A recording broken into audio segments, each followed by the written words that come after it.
I have two questioners that are asking similar questions.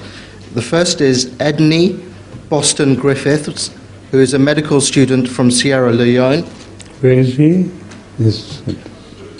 And Sarah Judy, who became a Muslim after being a Sikh.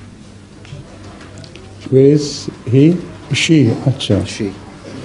She became a Muslim after? She was a Sikh before. Sikh before. Sikh. This is right. They are questions about the status of men and women in Islam.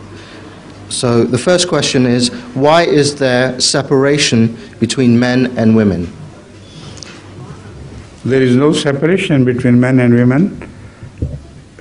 It's impossible to separate men and women because they are tied according to Islam in the ceremony of marriage, and they are devoted to each other from ever on.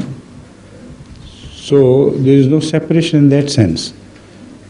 But to discourage illicit relationship, women are guarded against men's eyes and men's touches because they always try to win women illicitly to them.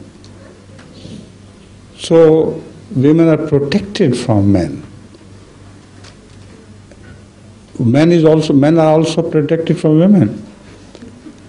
In the same course, both are protected from each other, but the compliments go to the women that Islam considers them to be more pious by nature, more chaste in their nature.